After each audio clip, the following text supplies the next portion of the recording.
नमस्कार दोस्तों, मैं सन्नी शर्मा फिर से हाजिर हूँ अपने चैनल गुरु गोरखनाथ पे और स्वागत करता हूँ सभी भाई बहनों का। आज मैं फिर से हाजिर हुआ एक नई जानकारी के साथ कि भक्ति करने से या अध्यात्म के रास्ते पे चलने से उबासी क्यों आती है, आंखों में आंसू क्यों आते हैं और शरीर क्यों झूलता है।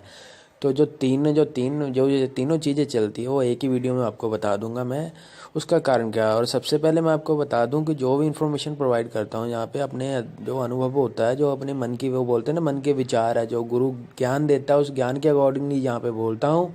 अगर किसी को भी मेरी बात, वो बोलते हैं ना, बुरी लगती है तो उसके लिए क्षमा मांगता हूँ मैं, लेकिन होपफुली कोशिश करता हूँ कि आप लोगों को अच्छे से समझा सकूँ कि अध्यात्म का रास्ते पे अगर चलना है तो ये सारी चीज़ें, क्योंकि ये मेरा खुद का अनुभव है और ये आपके साथ भी होनी है अगर कोई भी चलेगा। भक्ति भाव करने से भी ऐसी चीज़ें होती हैं। तो अभी बात करते हैं कि जब भी कोई बंदा पूजा भक्ति करता है, जैसे गुरु मंत्र जिनको मिल गया, या कई बार किसी को गुरु मंत्र नहीं मिला फिर भी वो अच्छी भक्ति करता है, तो उसका मन जाओ जिस ये सारे विकार उसी बंदे के साथ होते हैं जिसका तन मन अच्छा होता है, जिसके विचारधारा अच्छी होती है। मन में विचार तो चाहे गलत आते हैं, जब पूजा काल में कुछ भी आ सकता है, लेकिन विचारधारा का मतलब जो दूसरों के प्रति जिसकी सोच वो सही होती है, दूसरे का बुरा नहीं चाहता, वो अपने आप में मस्त होता, अपनी भक्ति में मस्त होता, तो उन्हीं बंदों के साथ ये सारी चीज़ें होती हैं। भक्ति करने से, गुरु मंत्रा का जप करने से, इष्ट पूजा करने से, या किसी भी देव देवता की आप पूजा करते हो, जिसकी कृपा होनी आपके ऊपर शुरू हो जाती है, तो उसका नेगेटिव और पॉजिटिव दो विकारों में शक्ति चलती है हमेशा। एक बुरी शक्ति होती है, एक अच्छी शक्ति होती है, दोनों चलती है। सबसे पहले जो आती है वो बुरी पास में आती है। जब आप बहुत सारी स्टेजें पार कर लेते हो उसके बाद देन आपको उस चीज़ की सिद्धि प्राप्त हो जाती है, यानी कि गुरु कृपा के बाद आप जिस भी देवी देव को याद करते हो तो उसकी कृपा आपके ऊपर हो जाती है। तो उसके बाद ही आपके आंखों से क्या होता है कि आंसू आने शुरू होते हैं, उबासी आना शुरू होता है। और देखो, अभी नेगेटिव और पॉजिटिव विचार में, अगर नेगेटिव चीज़ होगी तो नेगेटिव में क्या होगा कि जिस बंदे के अंदर ऊर्जा की कमी होगी, जैसे कि कोई बंदा अगर स्पर्म को बार बार रिलीज़ करता है, जिसका सेक्स की तरफ ध्यान है, उसको भी उबासी आएगी। उसका कारण क्या है, अगर उसने स्पर्म रिलीज़ किया तो वो 3 दिन, मान लो कि उसका होल्डिंग टाइम 4 से 5 दिन है, जब वीक तक वो रोकता है, तो देन वो चौथे से 5वें दिन उसको उबासी आना शुरू हो, क्योंकि एनर्जी जब कम होगी तो वो एनर्जी की पूर्ति होने के लिए जब आप मंत्रों का जप करते हो तो उससे क्या होता है कि 5 तत्वों में हलचल होती है। हलचल होने के बाद क्या होता है कि जब हम वातावरण में सांस रहते हैं तो सांस में, क्योंकि वातावरण में भी नेगेटिव एनर्जी है, सांस के थ्रू अंदर जाएगी, तो जब तक वो अंदर जाती है, अंदर जाने के बाद क्या होता है कि जब आप किसी भी देव या देवी की भक्ति करते हो, हर एक चक्कर पे किसी न किसी देव देवी का वास है, तो वो क्या होते हैं, वो चक्कर सक्रिय होते हैं, यानी कि एक्टिव हुए होते हैं, तो वो उस विकार को आपके अंदर खड़ने नहीं देंगे। वो या तो वासी के माध्यम से या आंसुओं के माध्यम से, यानी कि वासी और उसके माध्यम से, दोनों से आपके बाद मतलब कि विचारों को, गंदी जो धारा है उसको बाहर निकाल देंगे, आंसू के थ्रू निकालने शुरू कर देंगे और आपका तन मन साफ करना शुरू कर देंगे वो, ताकि अंदर शुद्धि रहेगी, तभी ही परमात्मा के नाम की ज्योत आपके अंदर जल पाएगी। ये तो है एक नेगेटिव विचार की धारा। अब पॉजिटिव थिंग क्या होती है कि जब आप गुरु भक्ति करते हैं, जब गुरु की कृपा होती है तो तब भी सेम होता है, उसमें भी आवासी आती है और उसमें भी आवासी भी आती है, उसमें भी आंसू आते हैं। लेकिन उसमें आपको बता दूं, जो नेगेटिव विचारधारा उसमें शरीर नहीं झूलता है कभी भी। नेगेटिव विचारधारा में शरीर नहीं झूलेगा। पॉजिटिव विचारधारा में जब उबासी आएगी, आंखों से आंसू आएगी, तो सवारी सर भी घूमने लग जाएगा, सर भी घुमाओगे आप अगर होल्ड भी करते हो तो देन फिर भी धक्का लगेगा, आपको ऐसा लगेगा जैसे आप राउंड जैसे आरती लेते हो, सर घुमाना शुरू कर देते हो। तो ये होती है पॉजिटिव थिंकिंग। ये तब होता है, इस टाइम आपकी नेगेटिव एनर्जी नहीं, एनर्जी आपके अंदर पूर्ण है, सब कुछ ओके है।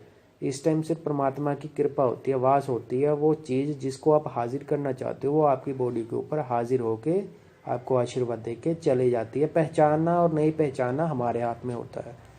तो आप सभी भाई बहनों को और बता दूं कि ज़्यादा इन्फॉर्मेशन के लिए आप मेरा डिस्क्रिप्शन बॉक्स चेक करना, मेरे 2 ब्लॉग है, दोनों पे विजिट करना, मेरा एक्सपीरियंस पढ़ना। तंत्रा मंत्रा है कि आप समझो, सोचो, फिर करो। सो पहला है siddhshabramantra.blogspot.in या .com लगा के आप सर्च कर सकते हो। दूसरा है shivgurugorkhnath.blogspot.in या .com लगा के आप सर्च कर सकते हो। उनकी डिटेल डिस्क्रिप्शन बॉक्स में है। 2 पेज है FB पे, एक नाथ पंथ है, एक शिव गोरखधाम सतनाली है, उसको भी आप लाइक करना। और हो सके तो अपना जो भी एक्सपीरियंस है, अगर कहीं भाई यहाँ पे मैं कमेंट में अगर रिप्लाई ना दे पाऊँ तो आप वहाँ पे भी मेरे को मैसेज कर सकते हो, जब भी फ्री रहूँगा रिप्लाई करूँगा। और सेम एड्रेस से आप गूगल प्लस पे भी फॉलो कर सकते हो गुरु गोरखनाथ के नाम से। और जाते जाते यही कहूँगा कि चैनल को जरूर सब्सक्राइब करो। वीडियो वॉच करते हो अगर अच्छा लगता है तो चैनल को सब्सक्राइब करना, बेल आइकन पे क्लिक करना और ज़्यादा से ज़्यादा सपोर्ट करना मेरे को, क्योंकि अभी नया चैनल है। और कमेंट वगैरह आप कर देना अगर किसी को प्रॉब्लम आती है इसके नीचे। दैन जब भी फ्री रहूँगा तो मैं ज़रूर रिप्लाई करूँगा इन चीज़ों का। और आप सभी को जाते जाते यही बताना चाहता हूँ मैं कि कोई भी देखो, कोई भी तंत्र की कोई भी क्रिया करनी है तो गुरु होना अनिवार्य है, क्योंकि गुरु के बिना कोई भी क्रिया नहीं चल पानी है। गुरु आप समझ लो कि कोई ताला खोलना तो भाई साहब हाथ में चाबी होनी चाहिए, बिना चाबी के आप ताला नहीं खोल पाओगे। अगर चाबी नहीं है तो फिर बोलते हैं ना, बंदा जरिया बनाता है कोई तार घुसा के, तो तार क्या आपका इष्ट देव है। चाबी गुरु की, गुरु वाला चाबी नहीं मिलती तो इष्ट देव को पकड़ लो। इष्ट देव को आप ऐसे इतनी भक्ति करो, उनका इतना नाम सिमरन भजन करो, उनका इतना आप बोलते ना सेवा भाग भक्ति से सच्चे तन मन से उनको याद करो कि इष्ट देव भी आपका कहने से ही काम कर दे, आपको तंत्रा मंत्रा करने की जरूरत ना पड़े। और जिस दिन आपके ऊपर इष्ट देव की कृपा होगी, मैं पहले भी बोल चुका हूँ कि दौलत शौहरत तो कदमों में पड़ेगी आपकी।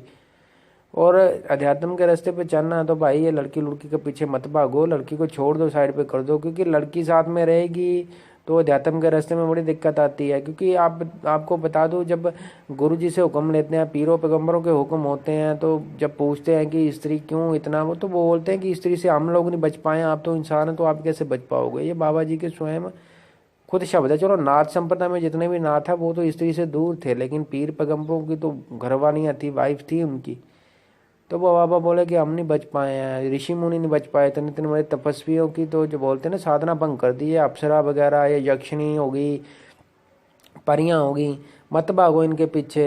बहुत से लोग बोलते हैं कि मेरे को अप्सरा की सिद्धि करनी है, इस परी की सिद्धि करनी है, मेरे को यक्षिणी चाहिए। तो आपको बता दें पूर्ण रूप से नंगन अवस्था में आती है हमारे पास। और अगर इनको आप वश में करना चाहते हो तो पहले भाई साहब वो बोलते हैं ना कि जिसके सामने अगर नंगा सीन भी चले ना, जिसके सामने बिल्कुल नंगी स्त्री भी आके खड़ी हो जाए, जिसका एक बाल भी खड़ा ना हो, जिसका उतना कंट्रोल हो, तभी इन चीज़ों को, तभी इन क्रियाओं को करना, तभी सफल हो पाओगे आप। क्योंकि साधना काल में ये तो खुद संभव करने के लिए बोल देंगे, अगर 3 वचन कर दिए तो जिंदगी भर ले पछताओगे। क्योंकि ना तो इन्होंने कोई स्त्री को आने देना आपके लाइफ में, और ना ही फिर इनको छुड़वा पाओगे, ना इनकी शांति होगी। आपको बता दूं मैं, मत भागो। गुरु सेवा, इष्ट सेवा, माता पिता की सेवा, इससे बड़ा कुछ नहीं है। और कर्म और भक्ति साथ में जानी, अच्छा कर्म करो, भक्ति करो। उसके अलावा ये सिद्धियों विद्यों के चक्कर में मत पड़ो। सिद्धियां विद्यां क्या है, जिस दिन आपने ये शरीर त्याग दिया, सिद्धियां विद्यां यहीं पे रह जानी है। और मैं कोशिश करता हूँ कि मैं अपने एक्सपीरियंस के आधार पे यहाँ पे जो बोलता हूँ आप लोग समझो उस बात को। तंत्र की क्रिया ऐसा नहीं है कि आप नेट से उठा के कोई भी क्रिया करते हो, क्रिया काम नहीं, सारी क्रियाएं काम करती हैं, लेकिन कुछ कुछ क्रियाएं बड़ी गलत है। जैसे वो डाले हुए हैं लोगों ने नींबू से वशीकरण, तो भाई नींबू से वशीकरण होता ही नहीं है। स्वस्तिक का निशान अंडे पे बनाने वाले, स्वस्तिक का निशान अब क्या बताऊं यार, वो कौन सी पॉजिटिव चीज को नेगेटिव के साथ मिला दोगे तो नेगेटिव ही होगी, वो कभी पॉजिटिव नहीं। पॉजिटिव प्लस पॉजिटिव, पॉजिटिव से पॉजिटिव ही चलेगी तभी पॉजिटिव रहेगा। नेगेटिव प्लस नेगेटिव, नेगेटिव हो सकता है प्लस, लेकिन नेगेटिव प्लस कभी भी प्लस नहीं हो सकता। ये अब बाकी आपकी वो सोच समझ है, जितना आप समझते हो। यहाँ पे बड़े बड़े चैनल हैं, दावा करते हैं कि किसी को रंग लगाने से वशीकरण हो जाता है, फ़ोन से मिस कॉल करने से हो जाता है। अगर ऐसी क्रियाएं होने लगी तो फिर तो अब क्या बोलूँ इनके बारे में मैं। वो आप अपनी अपनी सोच समझ जाए। हमारा कोई किसी के साथ वो बोलते ना कि कोई दुश्मनी नहीं है, बैर नहीं है, लेकिन जो चीज़ें नहीं हो सकती है उसके बारे में हम आपको हवा में तीर मार के नहीं कहेंगे कि ये वाली चीज़ आप कर लो। बाकी जितना बताया उतना होपफुली समझना, उसके बाद ही करना। आपको बता दूं कि तंत्रा मंत्रा करोगे तो भाई दोनों क्रिया साथ चलनी है, पॉजिटिव और नेगेटिव विकार दोनों चलनी है। और पॉजिटिव की भी आपको मैं थिंक बता दिया कि पॉजिटिव जब किसी के साथ थिंक होती है तो उसके साथ क्या होता है, वो सर घुमाना भी शुरू कर देगा। सर घुमाने की भी क्रिया होती है, जैसे पूजा देती है तो सर बिल्कुल सीधा घूमना चाहिए, उल्टा नहीं। ऐसा नहीं कि लेफ्ट से राइट हो गए तो फिर समझ लो भूत की सवारी चढ़ती है उसके ऊपर। शक्ति, देव शक्ति नहीं आती, देव शक्ति आएगी तो राइट से लेफ्ट चलेगी, जैसे आरती देगी। एंटी क्लॉकवाइज एंड क्लॉकवाइज दोनों चीज़ें, और हर एक छोटी छोटी ये बातें मायने रखती है तंत्रा में। दीपक लगाने से लेके अगरबत्ती हर एक का मोल होता है। बाकी मैं नेक्स्ट वीडियो में बताऊंगा। अलग देश श्री शंभू जति महाराज गोरखनाथ जी बालाजी को आदेश देश। होपफुली आपको ये वीडियो मेरा अच्छा लगा होगा, तो भाई सब्सक्राइब जरूर करना, बेल आइकन पे क्लिक करना, कमेंट करना, लाइक करना, शेयर करना, ज़्यादा से ज़्यादा सपोर्ट करना, क्योंकि मेरे को आप सभी की बोलते ज़रूरत है। पैसे तैसे के लिए नहीं है। मैं अगर किसी को कल को कोई किराया दूंगा तो पैसे नहीं मांगूंगा, मेरा मंत्र ऐसे ही काम करेगा। बस वो बोलते हैं ना कि थोड़ा प्रचार का काम है, प्रचार भी हो जाएगा। बाकी मालिक की इच्छा जैसे चल रहा है, जब तक हुक्म होंगे तब तक करेंगे, जब वो मालिक बोलेगा बंद कर दो तब बंद कर देंगे। जय गुरु गोरखनाथ। इससे ज़्यादा कुछ नहीं बोलूँगा। ज़्यादा जो इन्फॉर्मेशन है वो आप डिस्क्रिप्शन बॉक्स चेक करना, उसमें सब कुछ है, विजिट करना और फॉलो करना है।